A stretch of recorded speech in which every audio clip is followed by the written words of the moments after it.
Welcome in. It's time for another Morning Espresso here on the SDH Network. I'm Jason Longshore. All the soccer news you need to know for Friday, December 27th. I had to double check the day and date and even the time because everything is chaos with this being a holiday week. It's been chaos in the Premier League because Boxing Day was yesterday, and you guys know how that is in the Premier League. Tons of games here in Atlanta. Atlanta United did their 11th annual scarf exchange at the Brewhouse Cafe. It's a good looking scarf, too. I might have to see if I can find somebody willing to part with one of those. Let's get caught up on the Premier League updates. Erling Haaland had a penalty saved and then was offside on putting in the rebound. Manchester City has completely fallen apart at this stage. Watching the second half of that game, what jumps out to me about City, and the goals aren't there. I think the confidence isn't there, but the issue that I keep struggling with when I watch this team is the urgency isn't there. Pep Guardiola teams, I think we always talk about the possession and we talk about positional play, but they are relentless defensively in winning the ball back. This Manchester City team right now does not look anything like relentless. That has to change. It has to get back to those basics. I don't know how or when it will. And it's a real challenge for Pep Guardiola to reverse this tailspin, to reverse this confidence issue that this team is having. And I think a lot of it is due to not having Rodri. But the work isn't being put in consistently enough across the board. And if that means some of the older players need to sit down and some younger players that will come in and do that need to get into the group, they need to get into the group. It's not about having the freedom to go 1v1 with people. To me, I think that's been the talking point for lots of folks. It's the defensive intensity to win the ball back. It doesn't look like it's there right now for this group, and they won't find consistent success until it is. Chelsea had an opportunity to beat Fulham yesterday at Stamford Bridge. They've done that pretty consistently over the years. They didn't do it, though. Fulham with 2 goals in the last 10 minutes. They broke up Chelsea's 12-game unbeaten run. They beat Chelsea at Stamford Bridge for the first time since 1979. Liverpool looked a little dicey there for a while against Leicester City, but they come back and they win 3-1 after being down 1-0. They're 7 points clear at the top of the table. They got a lot of games coming up. They're going to have to use the depth, and they've got a lot of it, but they are in a great spot at the top of the Premier League table right now. Arsenal's going to try to cut into that today. They play Ipswich Town. They're behind the pace that they've set over the past 2 years, and they're starting a portion of time. Talked about City without Rodri. Arsenal is starting a portion of time right now without Bukayo Saka. Will they go into the market to try to find a short-term replacement for him? Will City go into the market to try to find a short-term replacement for Rodri?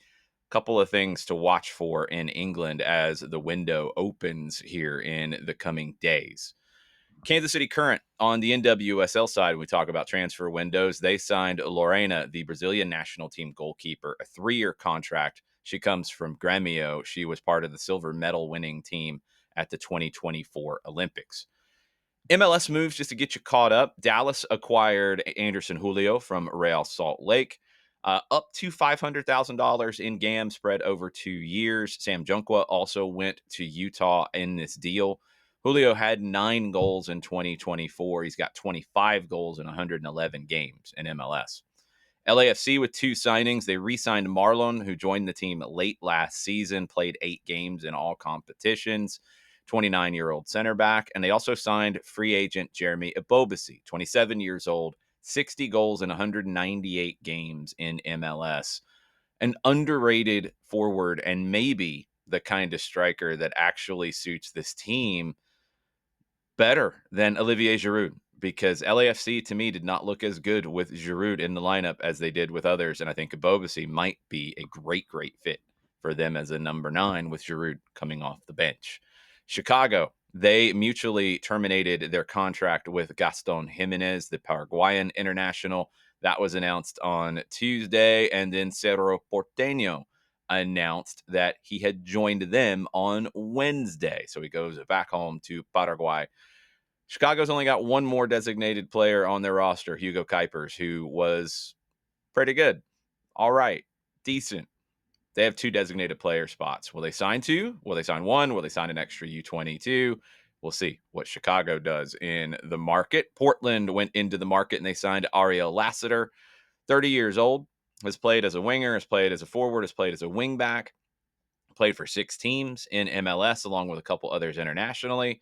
12 goals, 15 assists in 149 regular season games, but I think wingback might be the best spot for him going forward. New Mexico United will move over to the USL Championship. Dennis Sanchez is their new manager. They did a deal with the Las Vegas Lights to get his contract. What Sanchez did with Vegas, getting them into the playoffs for the first time in 7 seasons, getting them a winning season for the first time ever, 13, 10, and 11. Really impressive. And we'll see if he can take that to the next level at New Mexico. U.S. Soccer announced flexibility 3 weeks ago to their birth year registration mandate. We're talking about the youth game. They confirmed that this week. So, to try to make sense of this, member organizations are the ones who are going to decide if they want to continue birth year registration, so January 1st to December 31st, or school year registration like it was previously, either August 1st to July 31st or September 1st to August 31st. How are they going to determine the age and age groups for their clubs? U.S. Soccer is not going to do it. The clubs and leagues and states, I guess, are going to do this. I don't know. There's no change for the upcoming fall 25 to 26 season. Um, for the 26 to 27 season, member organizations, quote, will be responsible for approving the registration choice.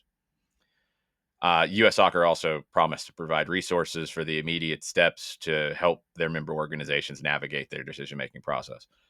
I have no idea how this works because if it is state by state, how are regional leagues structured? How are national championships structured? Do the national championships, like the U.S. Youth Soccer National Championships, if you're a member of U.S. Youth, do you have to play everybody playing the same calendar year setup?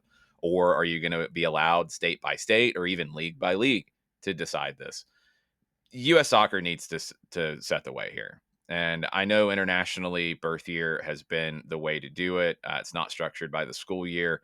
The problem here, and there was a lot of pushback when the change happened, is kids who are in the same class in school were separated in age group and separated from teams that they had played with. Now, moving teams is going to happen when you have a change. That wasn't the bigger issue with this for me. I think the separation of kids in the same grade in school is a little bit of a challenge, maybe more of a challenge here with our social structure in the US than it would be in other countries. Um, I don't know the fix here, but I don't think this is a fix. I think this just creates more chaos. We'll see now if the leagues like MLS Next, like US Youth, like US Club, all of the different leagues underneath that, if they come to some kind of consensus, or if it's Wild Wild West and then you have some tournaments not having teams play because they operate under a different structure. I hope that doesn't happen. I hope they can find some consensus here. I wish US Soccer had set that consensus. I don't think this helps. So, fingers crossed that others can find, I think, the common sense in this whole setup. And one more before I go, a Sportico article from Eben Novi Williams. Diamond Baseball Holdings, which has built up a portfolio of about a third of the teams in Major League Baseball's new minor league baseball structure, they're looking at MLS Next Pro. It's a different structure than Major League Baseball, minor league baseball, very different structure with independent teams, with teams in the same market, with teams playing in the same stadium as their first team, with teams with different branding. It's a very different structure. But there are conversations going on. The investment group, it's owned by Silver Lake. They've talked about this sort of thing. Tom Glick, who was the former NYCFC president, he has led a group that has had similar conversations with individual owners in MLS, along with MLS Next Pro. There's lots of chatter about MLS Next Pro and how it can potentially grow. It's been successful in terms of giving players minutes on the field. It's been successful for teams from a development standpoint. Some have taken it more as a reserve team structure with an older roster. Others have taken it as an extension of their academy with a much younger roster. Others are just in between. The independent teams add some extra spice to it. There's more coming. I like where MLS Next Pro is right now. It was necessary because USL wanted to go in a different direction and did not want second teams in their league. MLS needed the second teams on the field. So they had to create a structure. And now you're getting into some interesting situations where you're going to have launches of teams in the same market, like Jacksonville, Florida, with Next Pro and with USL. Again, this is another one where I don't know if there is an easy solution to it. In terms of not having friction, I think that was just going to happen when USL went the different direction that they did. And these MLS teams needed a place for their reserve players, their youth players to get valuable professional experience. We've seen it here in Atlanta firsthand, the importance of having a strong Next Pro place for these guys to play to help the first team, whether guys coming back from injury, guys on their way up, guys staying sharp. We've seen all of that play out. The business side of it, there's definitely room to grow. And I'll be curious to see what direction MLS Next Pro goes on that side of things. If it's Diamond Baseball Holdings, if it's Tom Glick's group, if it's somebody else, if it's a kind of combination of multiple approaches. Going to be very curious to see how that evolves over the years. That's going to do it for Morning Espresso here on the SDH Network. John Nelson's morning show, SDH AM, will start at 9:05 a.m. Make sure you are tuned in on X, on YouTube, on Twitch, and stay tuned for some more exciting things coming from the SDH network as we get ready to roll into 2025. Make sure you are following and subscribed to Soccer Down Here wherever you are on social media or on YouTube.